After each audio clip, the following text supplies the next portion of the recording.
நாகை மாவட்டம் வேதாரண்யத்தில் மத்திய அரசின் நிதிநிலை அறிக்கையில் தமிழ்நாட்டுக்கு அநீதி இழைத்த மத்திய அரசை கண்டித்து கண்டன பொதுக்கூட்டம் நடைபெற்றது. இந்த கூட்டத்தில் தமிழ்நாடு அரசு டெல்லி சிறப்பு பிரதிநிதி AKS விஜயன், மாவட்ட செயலாளர் கௌதமன் உள்ளிட்ட திமுக கட்சி நிர்வாகிகள் கலந்து கொண்டு பேசினார்.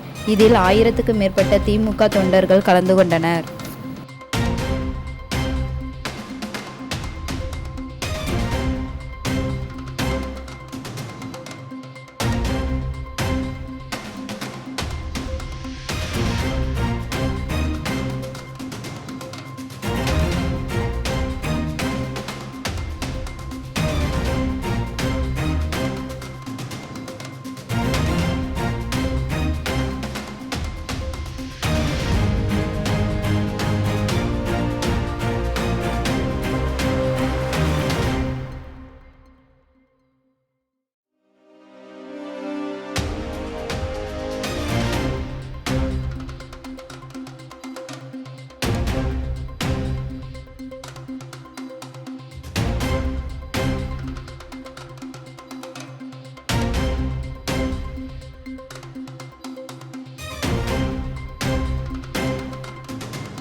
நிறைவேற்றிக் கொண்டிருக்கிறது.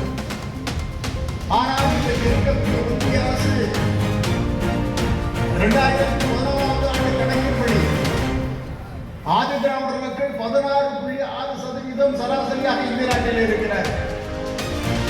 திட்டங்களை நான் நிறைவேற்றவே தீருவேன் என்று நம்முடைய முதலமைச்சர் அவர்கள் செயலாற்றிக் கொண்டிருக்கிறார். என்னென்ன திட்டங்கள், எத்தனை திட்டங்கள் இந்த நாடு நன்கு அறியும். காரணம், தமிழ்நாட்டு மக்களின் எண்ணங்களை, அடித்தட்டு மக்களின் உணர்வுகளை புரிந்த ஒரு தலைவர் நம்முடைய மரியாதைக்குரிய மாண்புமிகு முதலமைச்சர் அவர்கள். அதனால்தான் இந்த தாரக சுந்தரத்தோடு பணியாற்றிக் கொண்டிருக்கிற நம்முடைய மாண்புமிகு தமிழ்நாடு முதலமைச்சர் எல்லாம் நன்றி உணர்ச்சியோடு ஆயிரம் மட்டுமல்ல, உங்களுக்கு அத்தனை வழியை படைத்துக் கொண்டிருக்கிற ராஜ்யம்